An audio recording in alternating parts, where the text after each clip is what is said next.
Hey everyone, Jack here. Welcome to this week's NFL recap. So, the Saints have been making a lot of moves lately. Jared Cook is signed to the Saints. Now, that gives me a little bit of mixed feelings. Yes, my mind all of a sudden did jump to thinking about Drew Brees and Jimmy Graham and thinking about how amazing it would be if something like that happened again.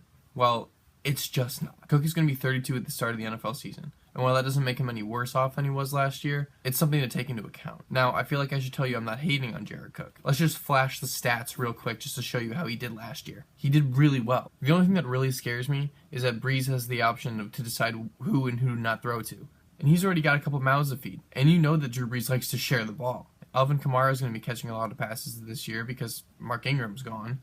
Michael Thomas is going to be even more utilized in that offense. And now you have Jared Cook coming in who's demanding targets. And Drew Brees is still going to be throwing touchdowns to no-name guys all the time. We've seen a decent tight end before go to New Orleans and end up not being that good. Coby Fleener went there a little bit ago and he ended up doing anything. Now, I'm not really saying that Coby Fleener and Jared Cook are on the same skill level. Obviously, Cook is a better tight end. But at the same time, though, they couldn't find a way to fit him in. I'm not saying that they're going to not find a way to get Cook in, but I don't think it's going to be as good as what a lot of people think it's going to be. Now, this happens every single offseason. A decent tight end will switch teams, and then all of a sudden everyone jumps on their bandwagon. Trey Burton last year, for example. Eric Ebron, even. Ebron actually ended up working out, which almost never happens. But Trey Burton is an example of what normally goes on when that happens, when a tight end switches teams like that. They get utilized a little bit, but they're really not a big part of the offense. That's what I'm expecting for Cook. I don't think he's going to step in and just all of a sudden be one of the guys. He might not be a top 10 tight end this year. Now, I think that he probably will, but the possibility for him not to is still there too. And I really wouldn't be surprised if that ends up happening. The Saints also recently lost a big part of their offense, and that's in Mark Ingram. The dude was good.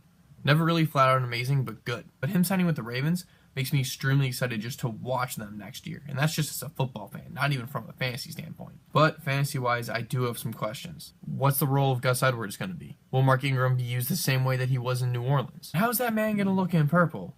Good. He's looking pretty good. Lamar Jackson is just going to love having Ingram around him. And let me tell you why. Imagine having an offense that loves to run the ball and play the short game. Now add in one of the better pass-catching backs in the league, and all of a sudden, Lamar Jackson has a lot more passing yards and passing touchdowns. Ingram is going to open up the Ravens' offense, and that's going to allow for some pretty crazy stuff to happen out in Baltimore. Other things that have been absolutely crazy recently is Skip Bayless talking about how Randall Cobb is going to save the Cowboys. On Undisputed, he talked about how he was going to somehow change the way that the Cowboys played. That he was just going to be a huge playmaker and be the missing piece in the Cowboys' offense. Now, that's just absolutely not true. If you've ever seen Randall Cobb in the past couple years, you know that that's not the production you're getting. The man's been injured constantly. And the thing is, even if you look at his fantasy stats over the last couple of years, it hasn't been anything spectacular. He's had 2 decent years, one of them occurring in 2014, and that's when the Packers were at pretty much their peak of the Rodgers era, more or less, besides when they won that Super Bowl. Now you're going to tell me because he goes to Dallas, a place that has much less to work with than even that 2014 Packers team did when Cobb was healthy, and you're going to say that he's going to elevate them to the next level? Absolutely not. There's no way that's going to happen. Although, for the rest of the Cowboys' offense, he absolutely does help. You take a look at what Dak Prescott has to work with. Yeah, 2 more weapons, including him and Jason Witten. He's looking a lot better. Zeke has a lot more distractions, so he's probably going to get more carries and get more yardage out of those carries. And Amari Cooper, he's got a whole lot less people to worry about covering him, too. So that's really nice also. The Cowboys are looking solid, but Randall Cobb isn't the guy that's going to elevate them to the next level. If anyone's going to make the Cowboys able to win a Super Bowl, it's going to be on the shoulders of Dak Prescott or the coaching staff. I feel like I don't really need to tell you to stay away from Randall Cobb this fantasy season, but stay away from Randall Cobb.